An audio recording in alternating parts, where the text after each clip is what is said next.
Gedung rumah sakit ZK seketika ramai oleh segerombolan mobil, seperti pemadam kebakaran dan mobil polisi yang Melissa hubungi untuk dikerahkan, membantu Mekaira dan Samuel agar bisa keluar dari lift, serta bagi pihak polisi yang ditugaskan untuk melakukan penyelidikan atas penyebab mereka bisa terjebak dalam lift. Para staf teknisi pemeliharaan gedung dibuat kalang kabut, karena telah membuat seorang anak pemilik rumah sakit tersebut terjebak dalam lift, yang bahkan mereka tak tahu penyebab lift itu tiba-tiba di luar kendali dan rusak. Semua orang tampak berusaha mengerahkan tenaga untuk mengeluarkan Samuel dan Mekaira, karena CCTV di lift itu pun rusak.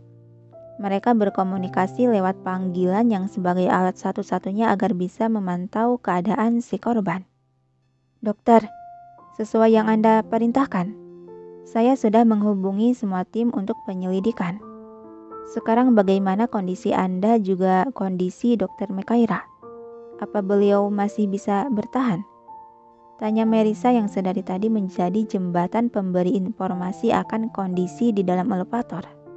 Sepersekian detik hanya terdengar suara deruan nafas yang seakan sesak. Mungkin karena kurangnya oksigen di dalam elevator sehingga membuat Samuel kesulitan bernafas. Dari seberang telepon itu, Samuel berkata dengan nada suara berat dan bergetar, "Melissa, kenapa mereka lama sekali hanya membukakan pintu saja? Mekaira, dia sudah tak bisa menunggu lama lagi. Dia sudah kehilangan kesadaran sepenuhnya." Melissa melirik ke arah perkumpulan petugas yang sedang berusaha membobol pintu elevator. "Bertahanlah, dokter. Mereka masih mengusahakannya untuk Anda." "Aku tidak masalah jika itu hanya aku yang terjebak. Tapi Mekaira, dia terluka cukup parah." Yang dibalas hela napas dan keterdiaman Melissa masih menatap ke arah orang-orang yang sibuk itu. Sedangkan di luar gedung rumah sakit, sebuah mobil berwarna hitam milik John yang dikendarai oleh Devan terhenti secara serampangan dan tergesa di pelataran. Dengan kasar John membanting pintu mobil. Dia begitu sangat tergesa melesat melangkah cepat memasuki pintu masuk gedung rumah sakit. Disusul Devan ikut mengimbangi langkah lebar John. Aira, di mana dia?" Ceracau panik dan kegelisahan John seraya menyapukan mata ke sekitar yang tampak ramai oleh kesibukan orang-orang berlalu lalang. Devan yang sudah mendengar kabar dari Melissa mengenai situasi yang sedang terjadi. Dia menatap cemas dan kasihan pada punggung tegap John. "Semoga traumamu tak terulang lagi, John." Gumam pelan Devan teringat kembali akan kesedihan Jonathan tentang tragedi lalu yang menorehkan luka mendalam. Langkah kaki John tiba-tiba terhenti yang sontak Devan pun ikut terhenti. "Kenapa, John?" "Aira." John melangkahkan kakinya yang terasa berat dan lemas menuju ke sekumpulan orang-orang berseragam orange kemerahan yang terlihat sibuk mengerahkan tenaga di depan pintu elevator yang tertutup. "John." Segera Devan menopang tubuh John yang sempoyongan akan ambruk.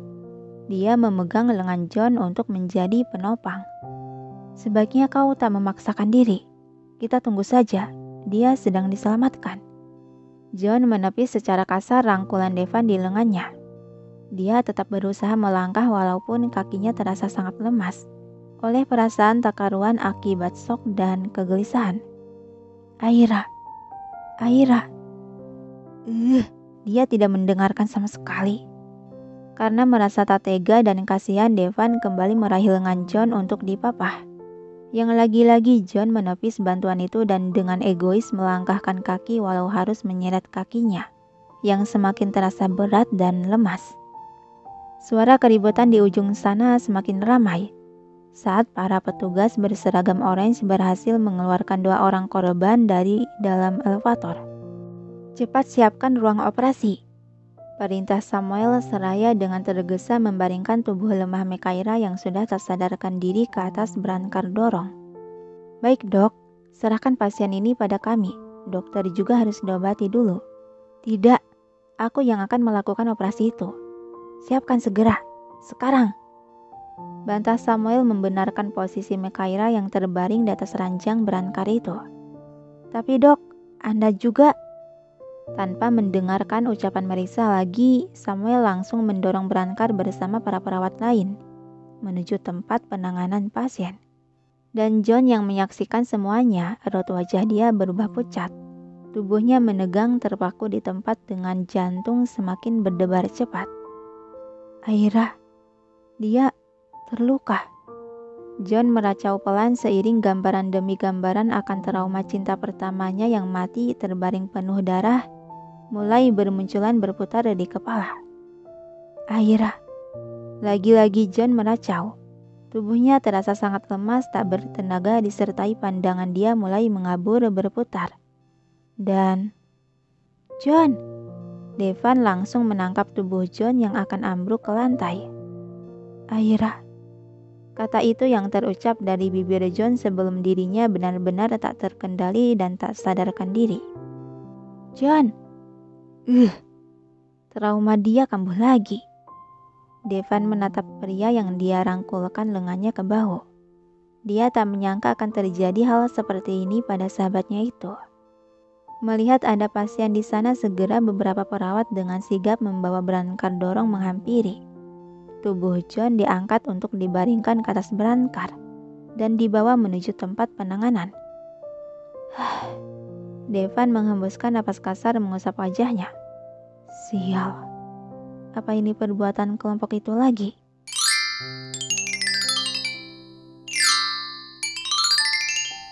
Suara ponsel dari saku jas.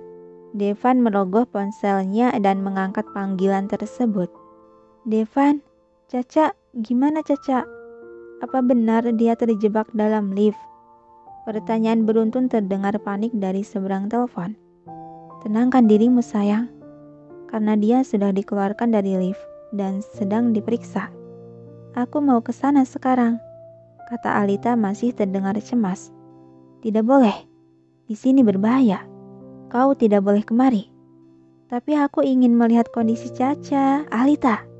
Suara tegas Devan sedikit menyentak menghentikan ucapan. Kamu harus pikirkan dirimu juga.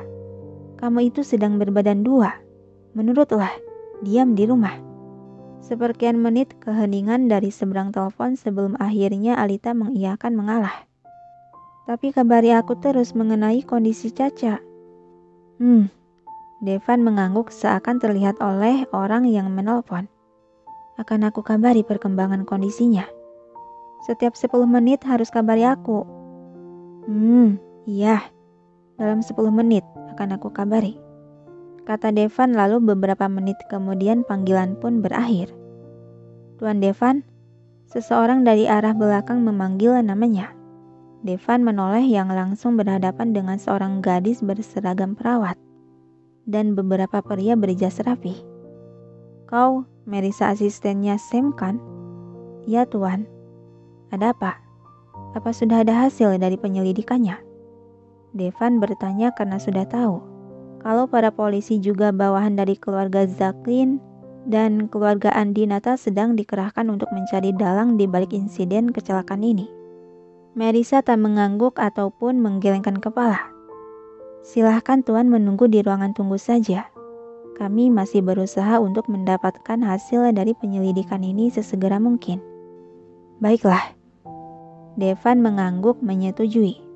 Lalu hendak berbalik ke arah kanan namun sedetik kemudian langkah dia kembali terhenti. Oh ya, soal wanita bernama Salsabila itu, timku sudah menyelesaikan pemeriksaan. Jadi lewatkan penyelidikan terhadap dia. Dan satu lagi, jangan hubungi ibu gadis yang terluka itu. Marisa menundukkan kepala dan berkata, dimengerti tuan.